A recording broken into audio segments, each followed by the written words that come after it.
이 시간 은혜 받을 하나님의 말씀은 신약성경 디모데전서 6장 11절로 12절 말씀까지입니다.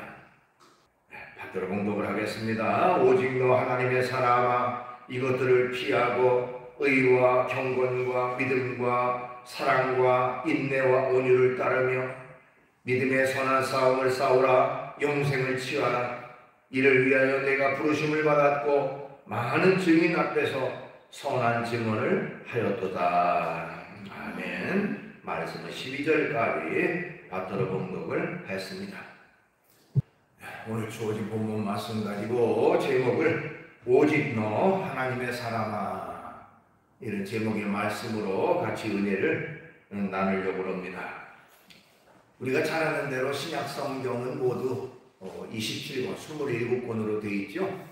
그 27권 가운데 디모데전서, 디모데후서, 디도서 이 세 권의 책을 일명 목회서신 이렇게 부릅니다. 이 목회서신이라고 하는 것은 사도 바울이 디모데와 디도라는 사람에게 교회를 지도하고 다스리는 데 필요한 목회적 지침을 주기 위해서 기록했기 때문에 목회서신 이렇게 분류를 합니다. 오늘 본문 말씀은 목회서신의 일부이죠. 목회서신의 일부인데 바울이 자신의 아들처럼 아끼고 사랑했던 디모데에게 편지를 하나 보냅니다. 그런데 그 편지에서 어떻게 하나님의 교회를 목회할 것인가에 대해서 권면하는 내용이 쭉 나와 있어요. 아주 구체적인 그런 그 내용들을 쭉 말하고 있는데요. 이 권면의 말씀은 바울이 디모데에게 준 것입니다만은 디모데만이 아니라 오늘날 하나님을 사랑하는, 하나님을 믿는 저와 여러분에게도 바울이 주는 권면이다, 이렇게 생각하고 받아들이면 우리에게 큰 은혜가 될 것입니다. 자, 오늘 본문 말씀을 좀 살펴보면 거기 디모데전서의 마지막 부분에 해당돼요. 디모데전서가 모두 6장으로 이루어졌죠. 그 6장으로 되어 있는데 그 6장의 마지막 6장에 오늘 본문이 기록이 되어 있는데요.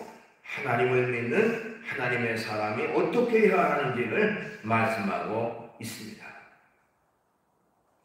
우리가 하나님을 믿는 사람으로서 하나님의 일을 해야 된다는 것은 어떻게 보면 당연한 것입니다만은 하나님의 일을 하는 것도 중요하지만 그러나 그것보다 더 중요한 것은 우리 한 사람 한 사람이 하나님 앞에 온전한 하나님의 사람이 먼저 되어야 된다 하는 것입니다. 그래서 오직 너 하나님의 사람아, 이렇게 호칭하고 있는 것입니다. 우리를 향하신 하나님의 최고의 기대치가 있는데요. 그건 뭡니까? 우리 한 사람 한 사람이 온전한 하나님의 사람이 되기를 무엇보다도 원하시는 분이 바로 하나님이십니다. 하나님은 우리가 온전한 하나님의 사람이 되기를 원하십니다. 그래서 바울도 오직 너 하나님의 사람아, 이렇게 디모데에게 말하고 있는 것이죠. 자, 오직 너 하나님의 사람아 라는 이 말 속에는 적어도 큰 덩어리로 두 가지의 의미가 포함되어 있습니다. 오직 너 하나님의 사람아, 이 말은 너는 하나님의 사람이다 하는 우리 성도들의 정체성을 분명하게 말하고 있고요. 뿐만 아니라 너는 하나님의 사람이 되어야 한다 하는 하나의 사랑의 권면이 그 속에 담겨 있습니다. 그래서 우리가 너 하나님의 사람아 라는 것은 하나님의 사람이다 하는 그런 성도들의 바른 정체성을 가져야 된다. 또 우리는 하나님의 사랑하는 사람이 되어야 된다고 하는 그런 어떤 당위성을 여기서 지금 말하고 있는 것입니다. 자, 그렇다면 하나님의 사람이라고 하는 것의 구체적인 의미는 어떤 것인가 하는 것을 먼저 좀 살펴볼 필요가 있습니다. 바울은 디모데에게 하나님의 사람이라는 칭호를 사용했는데요. 구약 성경을 보면 여러 차례 여러 차례 하나님의 사람이라고 하는 칭호가 사용된 것을 우리가 발견하게 됩니다. 우선은 모세에게 하나님의 사람이라는 칭호를 사용했어요. 신명기 33장 1절에 보니까 하나님의 사람 모세가 죽기 전에 이스라엘 자손을 위하여 축복함이 이러하니라. 그래서 거기 모세를 가리켜서 하나님의 사람 모세 이렇게 표현했습니다. 뿐만 아니라 사무엘 선지자에게도 하나님의 사람이라고 했어요. 사무엘상 9장 10절 사울이 그의 사원에게 이르되 네 말이 옳다 가자 하고 그들이 하나님의 사람이 있는 성읍으로 가니라. 거기 사무엘을 가리켜요. 그 다음에 엘리야 선지자에게도 하나님의 사람이라고 했습니다. 열왕기상 17장 18절에 보니까 여인이 엘리야에게 이르되 하나님의 사람이여 당신이 나와 더불어 무슨 상관이 있기로 내 죄를 생각나게 하고 또 내 아들을 죽게 하려고 내게 오셨나이까 하는 내용이 나와요. 그 다음에 이 엘리야의 제자인 엘리사, 이 엘리사 선지자도 역시 하나님의 사람이라고 불렸습니다. 열왕기하 4장 7절에 보니까 그 여인이 하나님의 사람에게 나아가서 말하니 그가 이르되 너는 가서 기름을 팔아 빚을 갚고 남은 것으로 너와 네 두 아들이 생활하라 하였더라 하는 내용이 나요. 거기 하나님의 사람이라는 말이 나오죠. 어쨌든 그 훌륭한 선지자들을 말할 때에 또 하나님 앞에 온전한 그런 그 지도자들을 말할 때에 하나님의 사람이라고 하는 칭호를 사용했던 것을 볼 수가 있습니다. 자, 그런데 이제 신약 성경에 넘어와서요. 신약 성경에서는 굉장히 넓게 사용된 용어가 하나님의 사람이었어요. 단순히 특별한 선지자나 무슨 그 모세와 같은 훌륭한 지도자에게만 사용하는 것이 아니라 바로 하나님을 믿는 모든 사람, 하나님을 믿어 구원받은 모든 사람들에게 하나님의 사람이라고 하는 칭호를 붙여줬습니다. 마찬가지로 오늘날 하나님을 믿는 저와 여러분들도 역시 우리 모두가 하나님의 사람인 줄 믿습니다. 그렇기 때문에 우리는 하나님의 사람이라는 사실을 확실히 깨닫고 하나님의 사람으로서의 바른 삶을 살아가야 하는 것입니다. 그러면 하나님의 사람이라고 하는 이 호칭 속에 어떤 의미가 포함되어 있을까 하는 겁니다. 하나님의 사람이라는 호칭 속에 포함된 의미는 무엇일까? 우선적으로 하나님의 사람은 너는 하나님이 선택한 백성이다 하는 의미가 포함되어 있습니다. 너는 하나님이 선택한 사람이다 하는 것입니다. 하나님이 이스라엘 백성을 선택하셔서 선민으로 삼아주셨듯이 우리 한 사람 한 사람을 선택하셔서 하나님의 사람으로 만들어 주셨다는 것입니다. 우리가 잘 아는 이사야 43장 1절 말씀에 보면 야곱아 너를 창조하신 여호와께서 지금 말씀하시느니라.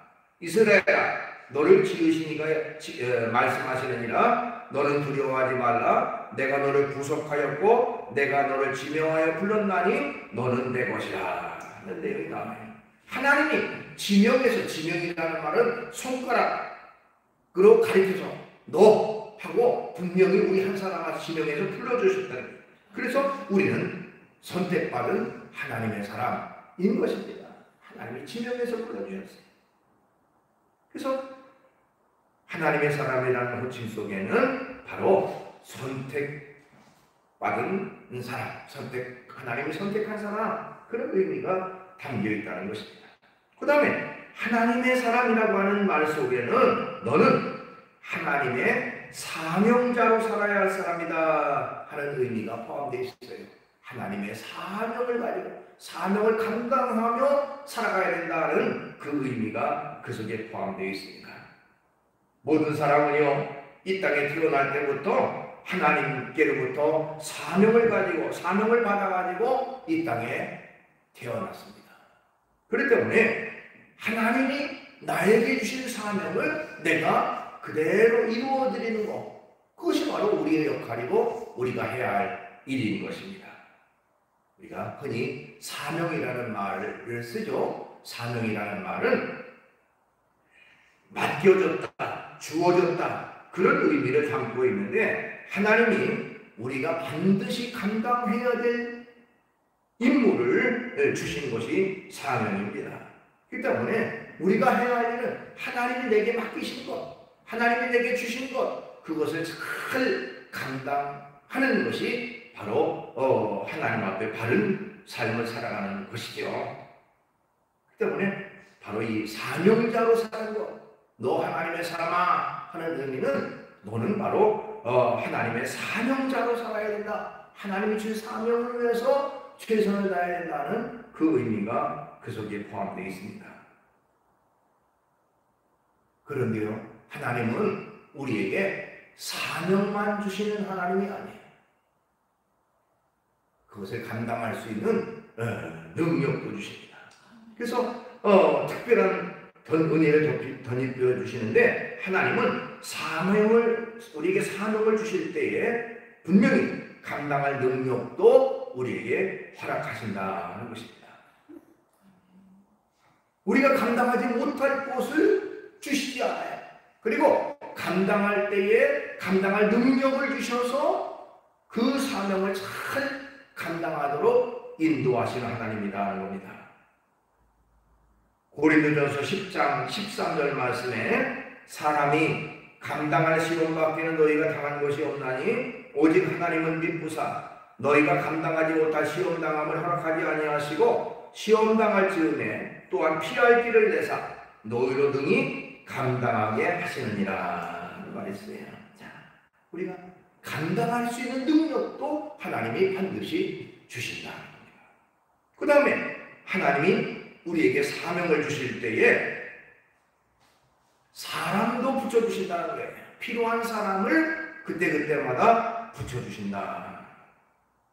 그래서 하나님 일을 하는데 나 혼자 벅차서 그 일을 감당하기 힘들어할 때 그때그때마다 돕는 손길로 필요한 사람을 붙여주셔서 그 일을 감당할 수 있도록 그렇게 해주시는 분이 바로 우리가 믿는 하나님이라는 겁니다. 여러분, 하나님께서 모세를 부르셔서 애굽 땅에 고통받는 이스라엘 민족들을 이끌어내라고 하는 사명을 주셨죠. 그때에 모세는 극구 못한다고 자꾸 이제 뒤로 뺐습니다. 그러면서 그 중에 하나가 뭐냐면 나는 입이 둔한 사람입니다. 말을 잘 못해요. 다른 사람 앞에서 말을 제대로 못해요. 나는 감당할 수 없습니다 하고 얘기를 했습니다.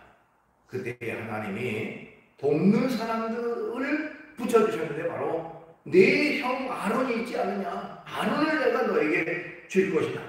거기 성경 말씀 출애굽기 4장 14절에 보니까 여호와께서 모세를 향하여 노하여 이르시되 레위 사람 네 형 아론이 있지 아니하냐. 그가 말 잘하는 것을 네가 아노라. 그가 너를 만나러 나오나니 그가 너를 볼 때에 그의 마음에 기쁨이 있을 것이라. 바로 하나님이 그 사람을 붙여주기 때문에 그 형이 아마 아론이 굉장히 말을 잘했던 것 같아요. 논리적으로 조리 있게 막 잘하니까.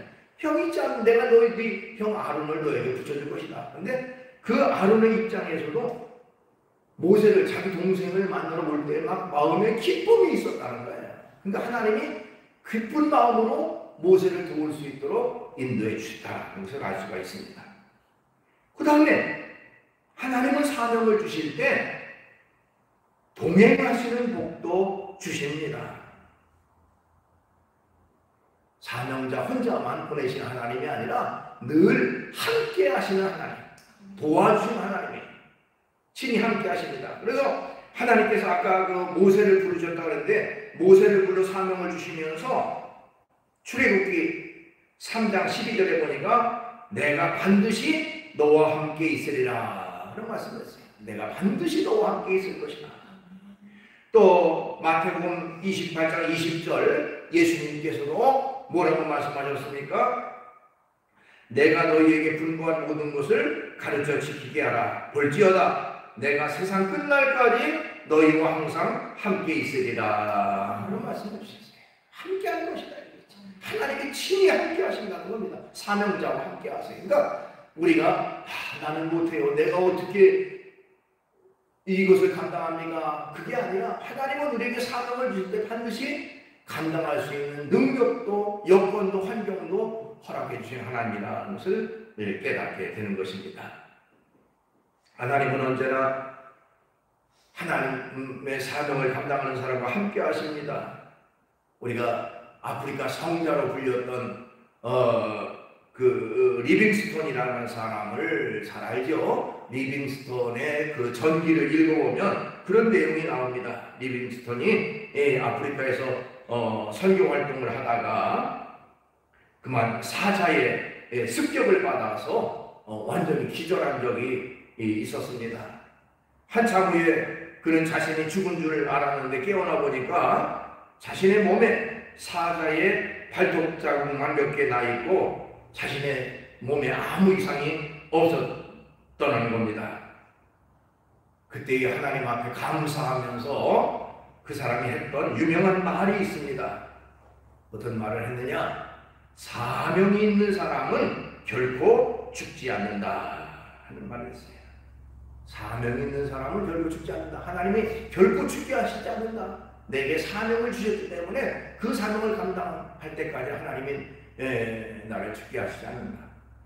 그러면서 그는 평생 동안을 하나님 앞에 충성하며 살았다고 합니다. 이처럼 너 하나님의 사람아 라는 말 속에는 너는 하나님의 사명자로 살아야 되는 사람이다. 사명자이다. 그런 의미가 포함되어 있다는 겁니다. 그 다음에 너 하나님의 사람아 라는 말 속에는 너는 하나님이 보호하시고 지키시는 사람이다 하는 의미가 포함되어 있어요. 하나님이 보호하고 지키는 사람이다. 이 세상에 살아있는 동안에 언제나 하나님이 보호하시고 지키시는 하나님의 사람인 것입니다. 하나님이 언제나 우리와 동행하시고 우리를 지키시고 우리를 보호하시고 인도하십니다. 시편 121편 5절 6절 여호와는 너를 지키시는 이시라. 여호와께서 네 오른쪽에서 네 그늘이 되시나니 낮에 해가 너를 상하게 하지 아니하며 밤의 달도 너를 해치지 아니하리로다 그랬습니다. 이사야 26장 3절에 주께서 심지가 견고한 자를 평강하고 평강하도록 지키시리니 이는 그가 주를 신뢰함이니이다. 하나님이 지키신다, 하나님이 보호하신다 하는 겁니다. 그러니까 하나님의 사람이라는 것은 하나님이 책임져주는 사람, 하나님이 지키는 사람, 하나님이 함께하는 사람인 것입니다. 아까 리빙스턴 아프리카 선교사 얘기했습니다만은 똑같은 아프리카 선교사로 오랫동안 활동했던 여자 선교사님이 계셨습니다. 근데 그분이 그만 위독한 병에 걸리고 말았습니다. 그래서 배가 아파서 도저히 견딜 수 없는 그 복통에 시달리고 있었는데 게다가 한 달에 한 번씩 꼭 이렇게 생활비, 선교비로 보내오는 것이 뚝 끊겨서 한 달 동안 그 자기 집에 남아있던 그 보리로 죽을 쏘가지고 먹고 끼니를 연명했다고 합니다. 보리죽으로 끼니를 연명했대요. 그런 과정 속에서 그분은 하나님이 나를 너무 소홀히 하시는 거 아닌가 하는 하나님에 대한 그런 그 원망과 또 하나님의 사랑이 의심되기도 했었다고 해요. 인간이기 때문에 왜 이렇게 나를 어려움에 지금 병이 들게 하고 먹을 것도 없이 그렇게 만들어 주셨는가 괴로움의 세월을 지냈습니다. 그런데 한 30일쯤 지나니까 자기에게 아주 심했던 그 복통이 서서히 사라지게 됐다고 합니다. 그리고 생활비, 그 선교비도 다시 도착을 해서 이제 식량을 구해서 생활을 할 수 있었다는 것입니다. 몇 년이 지난 뒤에 안식년이 돼가지고 이분이 귀국을 해서 어떤 교회에서 이 사실에 대해서 간증을 했다고 합니다. 하나님이 이렇게 어려운 중에도 나를 건져주셨다 하는 감정 얘기를 했다고 해요. 그 예배가 끝났는데요. 한 사람이 다가왔는데 자신을 의사라고 말하면서 이제 의사 성도가 찾아와서 그 질병이 어떤 질병인지 어떻게 아팠는지 이제 쭉 얘기를 물었습니다. 그러더니 그분이 하는 말이 선교사님의 생활비가 제때 왔더라면 선교사님은 오늘 살아서 여기에 오시지 못했을 뻔했습니다. 그런 말을 했다고 해요. 그래서 하는 말이 이 소화장애 질병은 30일 동안 보리죽을 먹어야 다시 회생한다는 거예요. 그 처방을 의사들도 내놓는데 그렇게 처방을 해야 나는 병입니다. 그런 얘기를 듣고서 그 선교사님은 그때서야 하나님께서 얼마나 나를 사랑하시는지 얼마나 나를 돌보시는지 그런 방법을 통해서도 하나님이 내 질병을 고쳐주시고 내 생활 속에 함께 하셨구나 하는 것을 깨닫고 더 하나님 앞에 감사했다고 합니다. 하나님은 언제나 우리를 돌보시는 하나님, 언제나 우리를 지키시는 하나님이신 것입니다. 그 다음에 이제 그러면은 하나님의 사람이 지켜야 할 것이 무엇인가 하는 것을 또 살펴볼 필요가 있습니다. 우리를 향해서 하나님의 사람이라고 했는데 하나님의 사람으로서는 무엇을 지켜야 되는가? 그 내용이 이제 오늘 본문 말씀에 쭉 기록된 거예요. 11절 12절 오직 너 하나님의 사람아 이것들을 피하고 의와 경건과 믿음과 사랑과 인내와 온유를 따르며 믿음의 선한 싸움을 싸우라. 영생을 취하라. 이를 위하여 내가 부르심을 받았고 많은 증인 앞에서 선한 증언을 하였도다 하는 내용이에요. 자, 여기서 하나님의 사람이 지켜야 될 것들을 네 가지로 요약해서 말씀드릴 수가 있어요. 네 가지. 그 네 가지는 뭐냐? 피하라. 피하라. 두 번째는 따르라. 세 번째는 싸우라. 네 번째는 취하라 하는 것입니다. 자, 우선 피하라. 오늘 11절 앞부분에 보니까 오직 너 하나님의 사랑은 이것들을 피하고 그랬죠. 이것들이라는 말이 뭘 지시할까? 그 앞에 나오는 내용들이 있어요. 그 앞에 나오는 내용이 뭐냐면 바로 3절에서 5절까지 나와 있는 그 이단 사상, 잘못된 복음을 전하는 이단자들과의 변론을 피하라고 하는 겁니다. 3절로 5절 보니까 누구든지 다른 교훈을 하며 바른 말 곧 우리 주 예수 그리스도의 말씀과 경건에 관한 교훈을 따르지 아니하면 그는 교만하여 아무것도 알지 못하고 변론과 언쟁을 좋아하는 자니 이로써 투기와 분쟁과 비방과 악한 생각이 나며 마음이 부패하여지고 진리를 잃어버려 경건을 이익의 방도로 생각하는 자들의 다툼이 일어나느니라 하는 말이 나옵니다. 그래서 여기 이것들을 피하고 하는 것에 이것들은 바로 이단 사상을 가진 자나 잘못된 복음을 전하는 사람들과의 그 변론과 논쟁을 피하라 하는 것이 거기에 나와 있는 것입니다. 옛날에 제가 신학대학에 다니고 있을 때에 서울역에서 기차를 이용해서 이제 집에 가끔 왔다 갔다 할 때가 있었어요.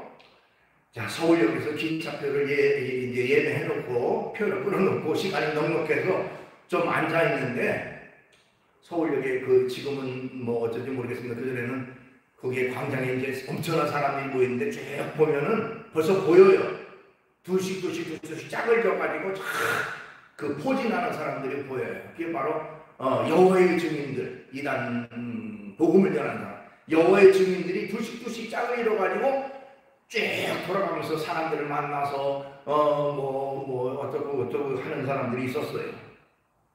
그러다가 어떻게 그 사람들이 저한테 와서 이제 얘기를 하는 겁니다.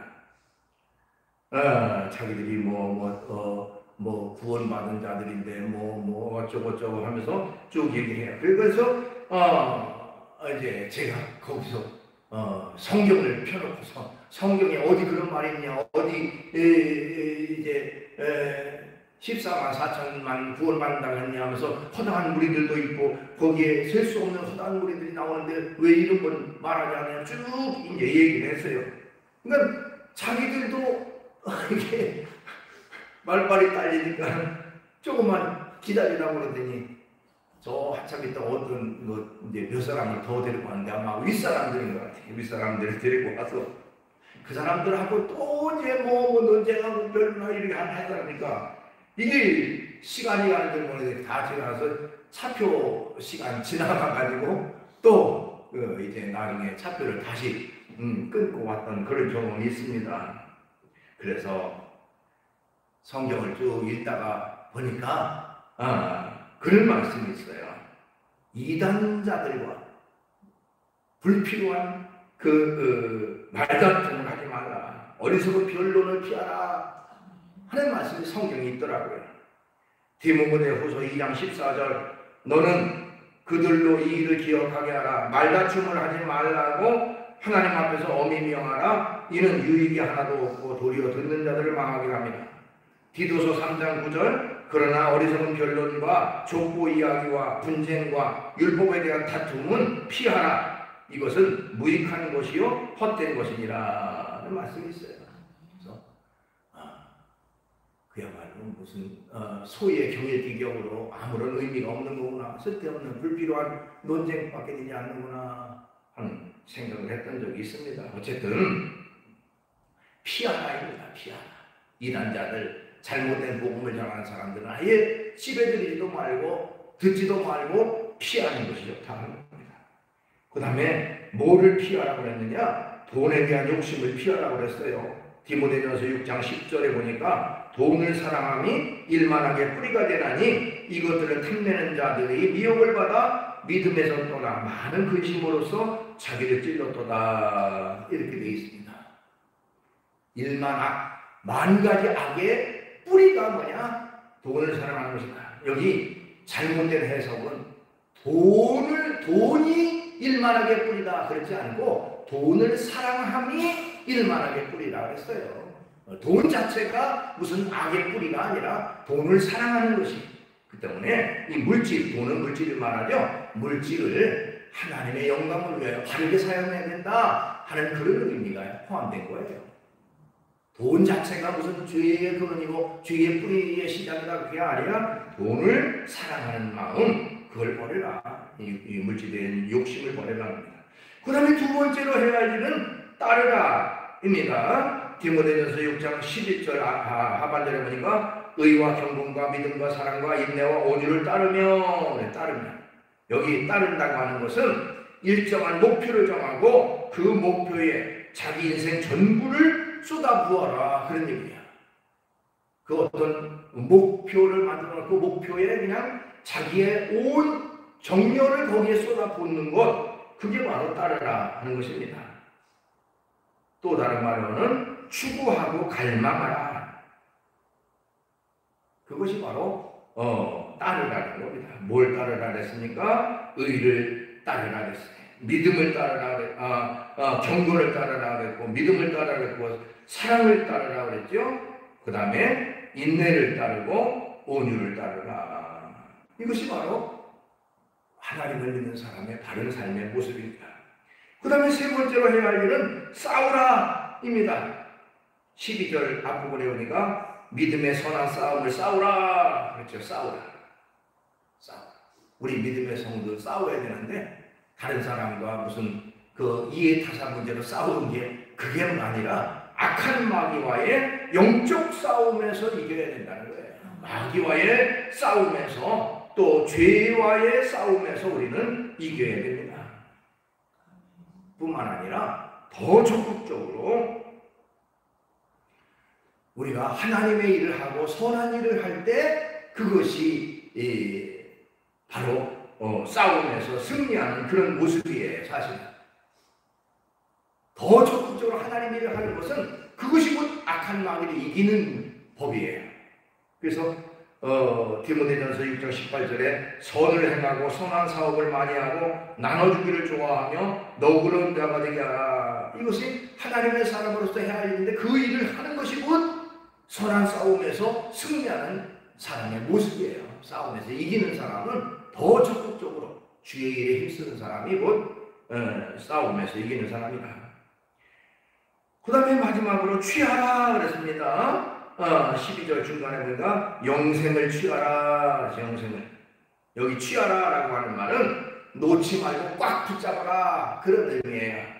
영생이라는 것은 우리 믿음의 궁극적인 목적이 바로 영생이죠. 구원이죠. 그러니까 그걸 꽉 붙잡아라. 놓치지 말아라 하는 겁니다.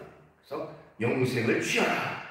그래서 영생을 놓지 않고 꾹 붙잡고 구원을 쟁취할 수 있는 그런 사람이 되어야 된다. 예수님을 믿음으로 구원받아 확신을 가지고 살아가는 사람이 되어야 된다는 것을 말하고 있습니다. 말씀을 정리합니다. 하나님을 믿는 저와 여러분은 모두가 다 하나님의 사람입니다. 우리 모두는 하나님의 사람이에요. 하나님의 사람은요, 하나님의 선택한 백성이라는 의미가 있고 사명자로 살아야 되는 사람이라는 의미도 있고 하나님이 보호하고 지키는 사람이라는 의미가 있습니다. 그러기에 우리는 하나님의 사람으로서의 바른 삶을 살아야 되는데 피할 것을 피하고 따르고 싸우고 취할 수 있는 그런 우리가 되어야 됩니다. 그래서 언제든지 하나님만을 중심 삼고 하나님이 기뻐하는 길을 걸어가는 온전한 하나님의 사람 되기를 주의 이름으로 축원합니다. 기도하겠습니다. 걸어가신 주님을 찬양합니다. 오늘도 저희들을 주의 전에 이끌어 주시고 귀한 예배를 영광 돌리게 하심을 감사합니다. 오직 너 하나님의 사람아, 이렇게 사도 바울은 디모데를 불렀는데 이 호칭은 또한 오늘날 하나님을 믿는 우리에게도 주어지는 호칭인 줄 믿습니다. 우리는 하나님의 사람입니다. 주님, 하나님의 사람답게 합당한 삶을 살게 부족함이 없는 저희가 되게 해주시옵소서. 예수님의 이름으로 기도하옵나이다. 아멘.